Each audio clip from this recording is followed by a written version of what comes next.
Welcome, everyone, and what a wonderful welcome to me. I really appreciate it. I'm Kathy Leonard, founder and president of Auburn Manufacturing. This is a huge day for us. Small companies like us just don't get the opportunity to introduce the president or to host the president of the United States. It doesn't happen.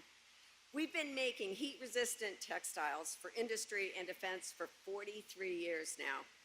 We started in Mechanic Falls with 2 people, I was one of them, and have expanded exponentially over time. We're now in 2 places. We have 2 plants, one in Mechanic Falls, one here in Auburn, which we're in. And we have now over 50 people, and we're on track to increase our workforce by another 30%. Growing a business, I know, finally. Growing a business, especially exponentially, isn't easy. We've experienced many challenges during those years. First of all, interest rates. They were 14% when we started building our first building. That's pretty high. Secondly, Chinese dumping of silica fabric, one of our major products, stole 30% of our domestic industry by 2016. And that forced us to file an anti-dumping case against China, and it was successful, but very expensive. Then COVID hit, just as we were recovering from what we'd been through the last several years. That was a really difficult time for all of us. But President Biden's American Rescue Plan helped keep businesses like us afloat. It helped reignite the U.S. economy. That's the truth.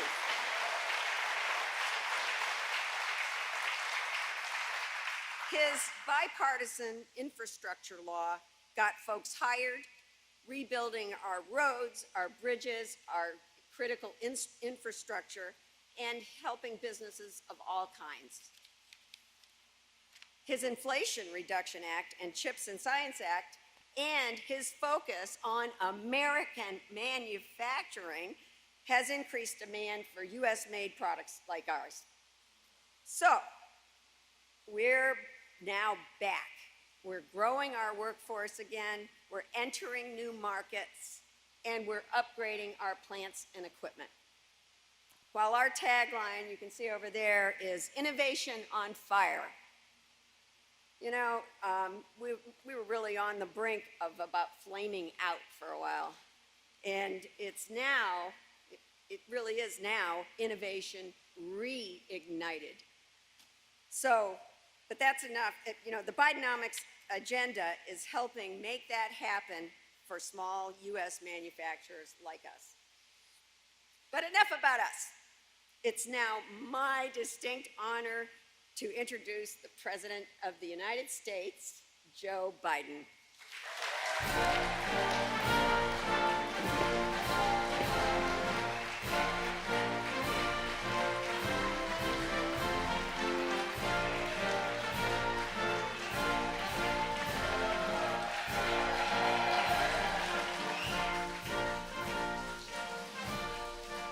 Kathy, thank you.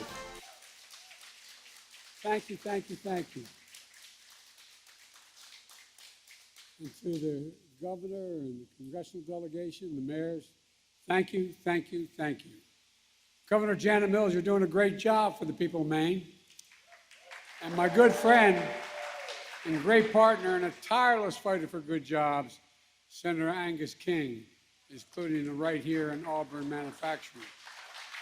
Representative Sherelle Pingree, champion of farmers and workers, the environment, and a great friend. Representative Jared Golden, whose greatest claim to fame is a beautiful wife and little daughter I just met. Independent voice of the people of Maine, served the district just like you served your country as a Marine, with integrity, honor, and fearlessness. Thank you. And by the way, he also fought hard for delivering funding on several airports in his district. I wonder how he got that money. You're doing a great job, pal. And thanks to the state legislators and local officials here today. And I know you've been hit hard by flooding, and our FEMA administrator, Griswold, has been working closely with you in terms of the ground teams that we have to get what you need. And we're not going away until everything's back, to build back better, not just build back to where it was, but better, because the environment's changed an awful lot. I'm here to talk to you about what we're doing to bring manufacturing back to America, about our progress in building an economy from the middle out, the bottom up, not the top down. Yesterday, we learned the economy grew faster than expected last quarter. And this morning, we saw data showing that last month, the annual rate of inflation continued to decline. Right. So inflation is now at its lowest point in 2 years. And wages are up after being adjusted for inflation. When I came to office, I was determined to end the trickle-down economy. Excuse me, this little stand is out. Well, I'll make sure I don't trip over it. Maybe I stand up and make myself 3 inches taller.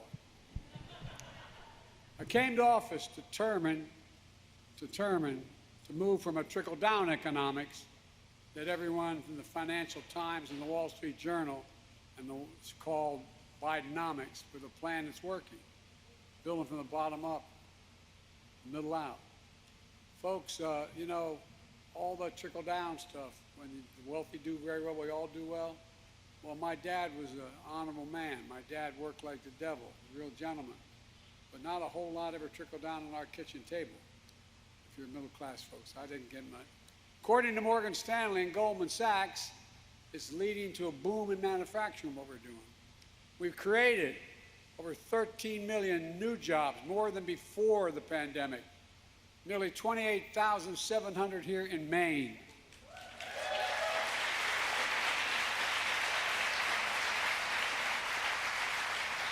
Eight 800,000 new manufacturing jobs nationwide. We've attracted almost $500 billion in outside private investment to grow the economy because they know it's available now. That's more jobs in 2 years than created by any president in a 4-year term.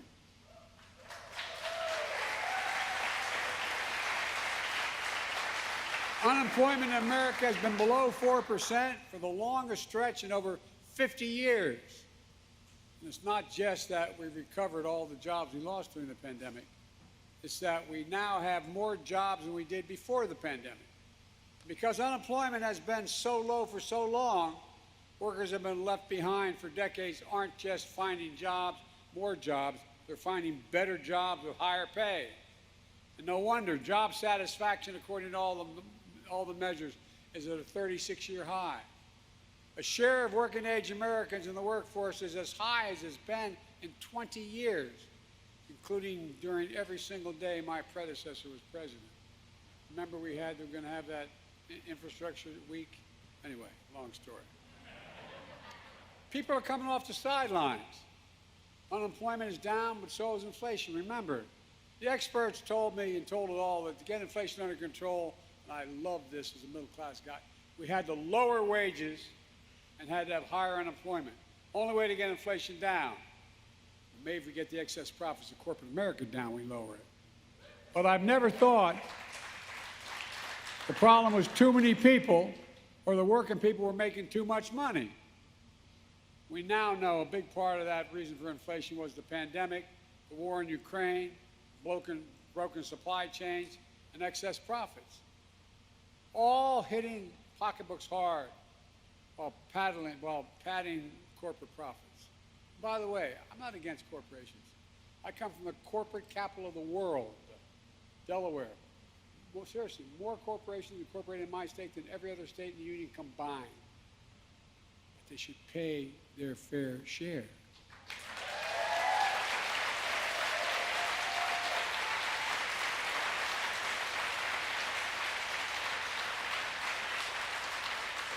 When the pandemic hit, all of a sudden we could get those little computer chips about the size of the tip of my little finger. Well, guess what? You need about 300 of them to build an automobile. Guess what? And I'll go on and on and on. We attracted over $300 billion in people coming to America to build those factories now, here in America. I decided we're never going to be in a position we're not the beginning of the supply chain. A phrase I don't think any of us really heard until 3 years ago. So we went to work, getting our company back on track, fixing those supply chains. We've made a lot of progress.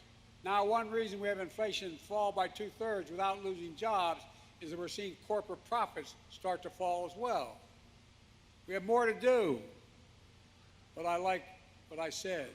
Inflation is now at the lowest point it's been in over 2 years. In fact, we have the lowest rate of inflation among the world's major economies. Every major economy in the world, our inflation rate is lower. We're growing faster. We're economically more advanced than every other major country in the world. It's down from 9% to 3%, and it's going to continue to go down. While there's more work ahead, earlier this week, the Washington Post suggested Republicans may have to find something else to criticize me for. Now that inflation is coming down, maybe they'll decide to impeach me because it's coming down. I don't know. I love that one.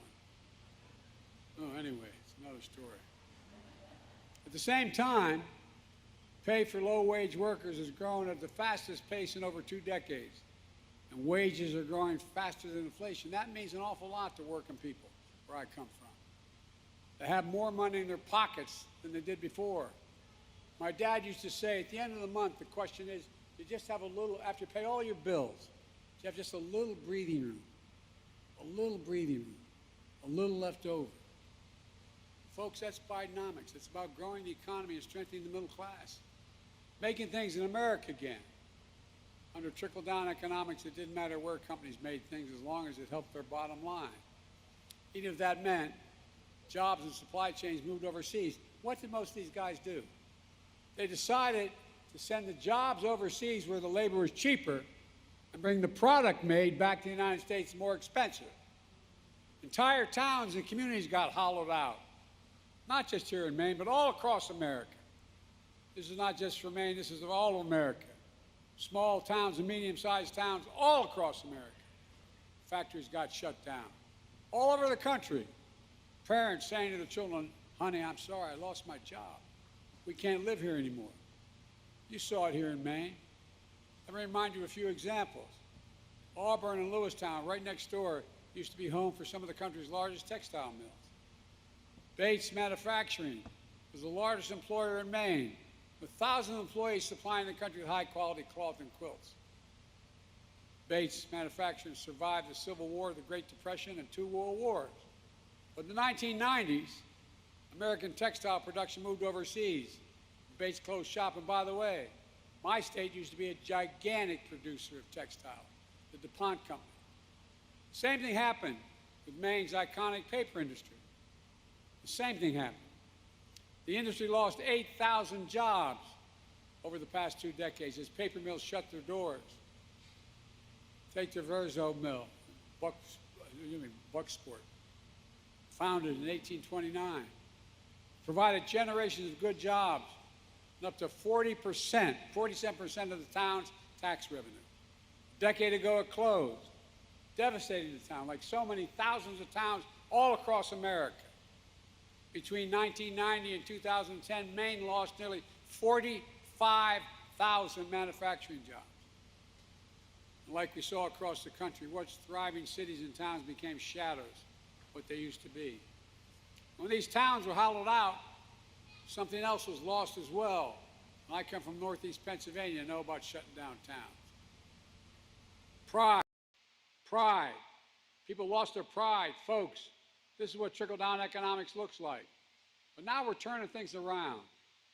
Since I took office, we've attracted over $500 billion in private investment in manufacturing in America. Industries of the future. We're seeing a factory boom. Spending on construction and manufacturing plants nearly doubled in the last 2 years, after growing only 2% under my predecessor in his 4-year term. The last quarter, factory construction contributed to more to the gross domestic product than it did any time in the last 40 years. Instead of exporting American jobs, we're creating American jobs and exporting American products again. That's how we make money.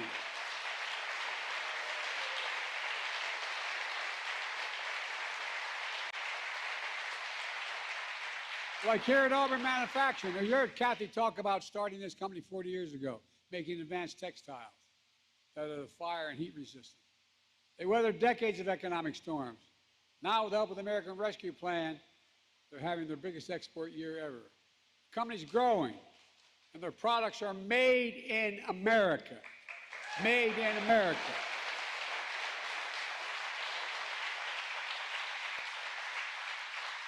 Not just here, but here we're seeing a resurgence in Maine's paper industry as well.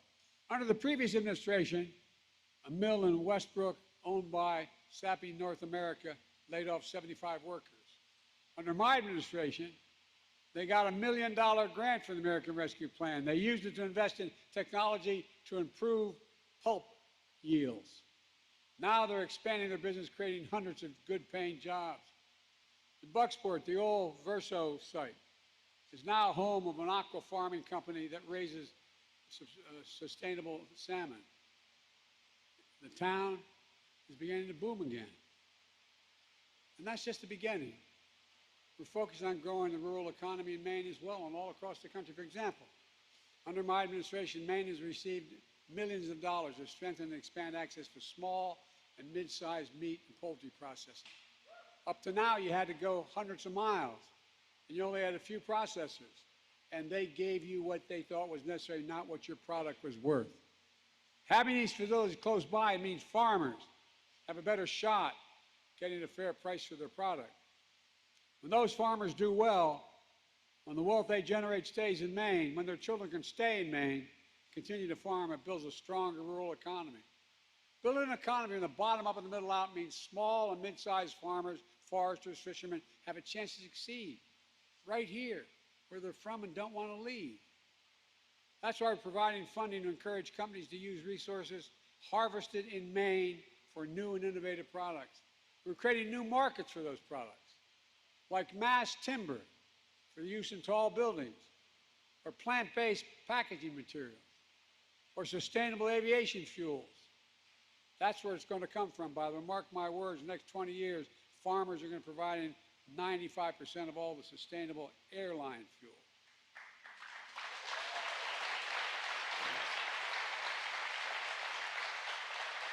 From product, we're helping fund renovations at the library at Bar Harbor or Portland Museum of Art using locally sourced mass timber. We have a grant to a company called Tanbark and Saco to replace plastic packaging with packaging using wood fiber. Your kids turn on. How many of your kids come to you and say, "Mommy, I didn't realize all that plastic was killing all those things in the ocean," those ads you see. Well, because of what's going to happen here, it's not going to happen. Bio-based products are the future of Maine, and Maine is leading the way. Just last week, the National Climate Advisor was in Madison for the opening of Timber HP, a brand new company that's turned shuttered paper mill into America's first wood fiber insulation factory produced with 100% clean energy, helping families save on energy bills and creating 140 new jobs.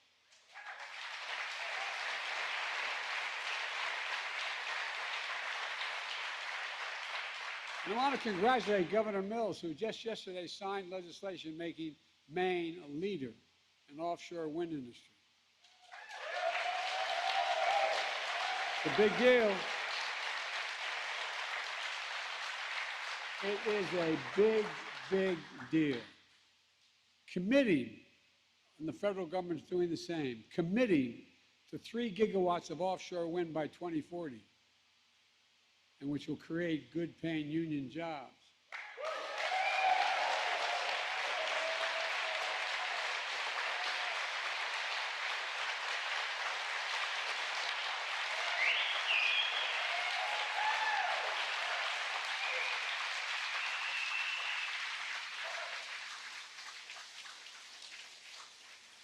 I remember the Business Roundtable, the big businessmen, they said, why are you known as the most pro-labor senator in the history of America?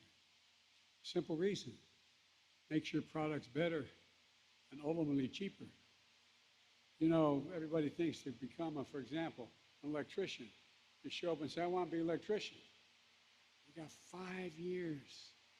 5 years you got to work before you can get a full salary and have the right to be out there as an electrician. It's like going back to college. 5 years. They're the best in the world. This kind of resurgence is part of my plan to invest in America, so our future, again, is made in America. Most people don't know there's been a law in the books since 1933, which means it's totally consistent with all trade laws that exist in the world. And that law says that when the federal government spends your tax dollars, it must be spent on American workers and products made in America. So, for example, when the Congress comes along and says we want to build new decks for aircraft carriers, for example, over the last so many years, I get $60 billion they vote to do things federally. Well, guess what? They ain't doing any of it unless they build it in America by American workers. Because for the last 50 years, the vast majority of Democrats and Republicans did not insist on that. That's what I mean by made in America. Well, guess what? I'm insisting on it. That's why it's here. And by the way, it's good for everybody. It's not just good for labor, it's good for everybody. And today I'm going to sign an executive order called Invent It Here and Make It Here. It's just how it works. Federal agencies research and fund development to encourage innovation. This executive order dictates that those agencies have to prioritize domestic manufacturing when it comes time to bring those inventions to market. They can't go abroad, they have to look here. Who can do it here? That's the law, and we're just beginning to enforce it. Folks, we're not just making things in America, we're also buying America. I announced new standards to require construction materials used in federal infrastructure projects to be made in America. Lumber, glass, drywall, fiber optic cables, and more. Every federal infrastructure project will be built by American workers, using American products, creating American jobs.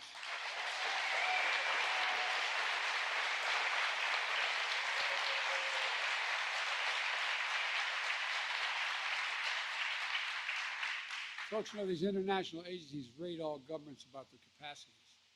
We used to be rated to have the #1 best infrastructure in the world.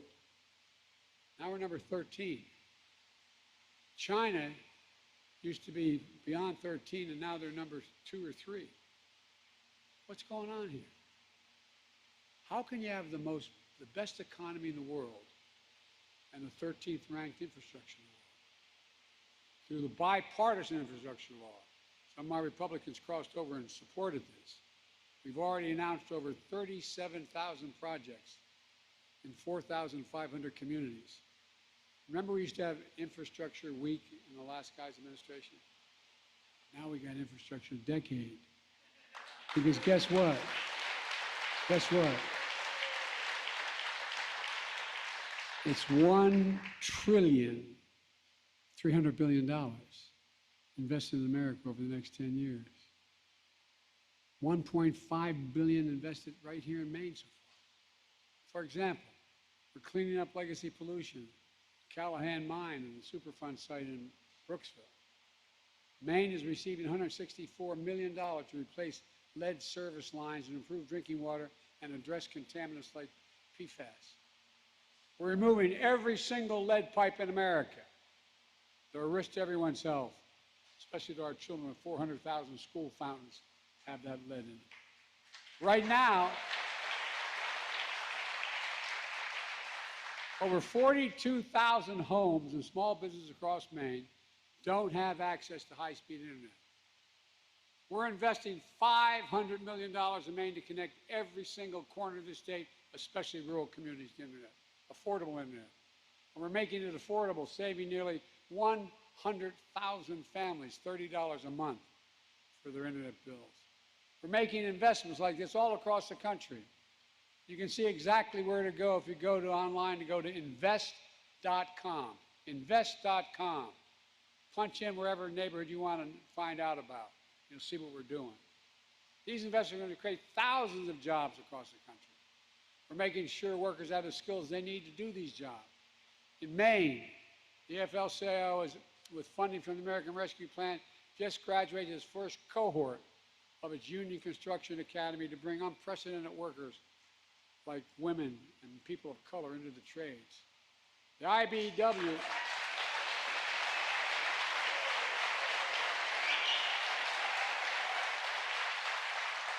The IBEW, also with funding from the American Rescue Plan, runs a pre-apprenticeship program for high school students.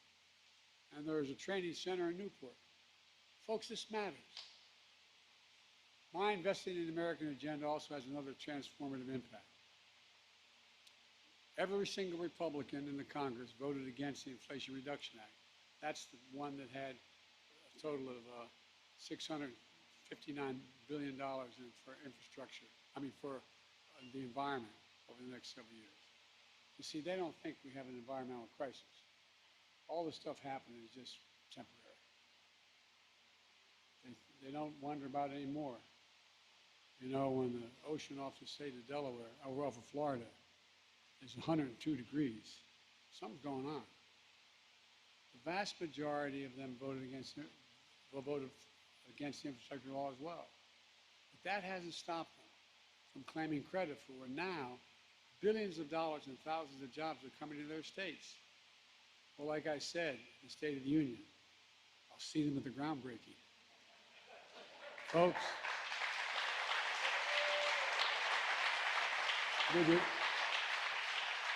the distinguished senator from Alabama put out a release saying, Alabama is so low, I forget the exact number, is going to get $1,600,000,000 for such and such. He voted against it. He voted against it. I could go on, but I won't. But I made a commitment when I ran that I'd be president for everybody, whether they voted for me or against me. The vast majority of all this money is going into red states because they've been so badly hurt, a majority of it. I'm not picking winners and losers based on who they voted for. I'm picking winners and losers based on the need they have in their communities. Folks,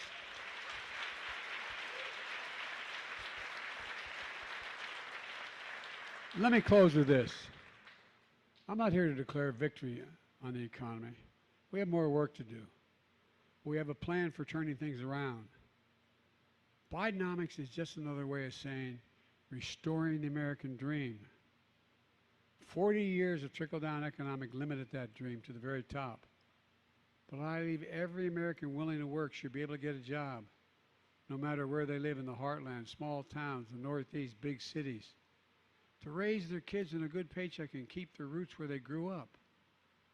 My dad used to have a saying. My dad was a well-read man, and his greatest regret was he never got to go to college, but a really decent, honorable man. And he used to, and I give my word, this is what he'd say, and all my siblings remember and my friends.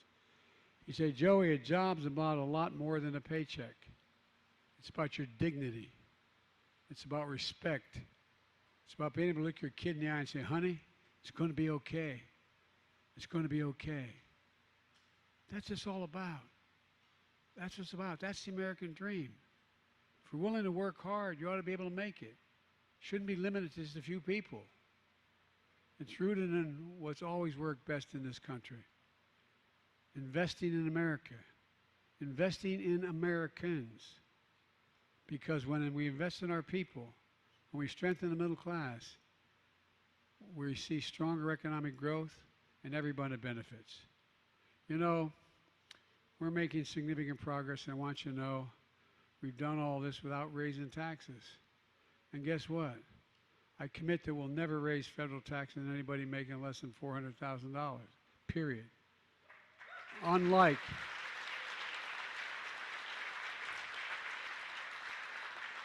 and here's some of my friends on the other side, the MAGA Republicans, saying, big spending Biden's raising the deficit. Guess what? In the 4 years that the last guy was president, he raised the national debt by almost 40%. You know that $2 trillion tax cut? Raise your hand if you got any of it. $2 trillion, not a penny paid for. But guess what?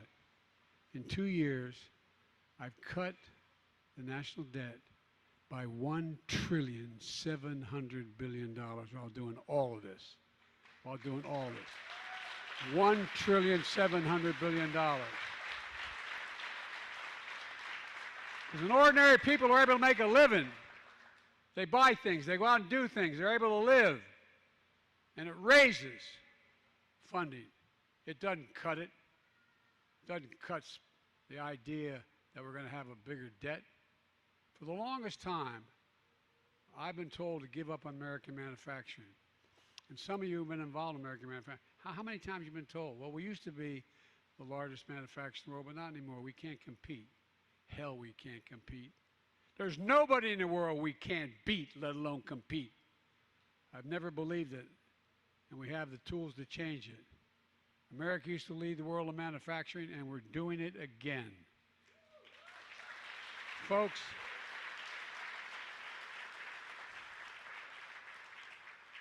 I can honestly say I've never been more optimistic about America's future. Now, I know it looks like I've only been around a couple days, but I've been around a long time. I've said that, and all my colleagues, and I think my former colleague in the Senate used to hear me say it, it's never, ever been a good bet to bet against the American people. Never, never, never. And it's a real bad bet to bet against us now. So, folks, I really mean this. We just have to remember who in God's name we are. We are the United States of America. And there's never been a single thing we've set our mind to in war or peace, when we've done it together, we haven't accomplished. Not one thing. That's who we are. Let's not forget that. There's nothing beyond our capacity if we work together like you're doing here in Maine. So God bless you all, and may God protect our troops. Thank you very much.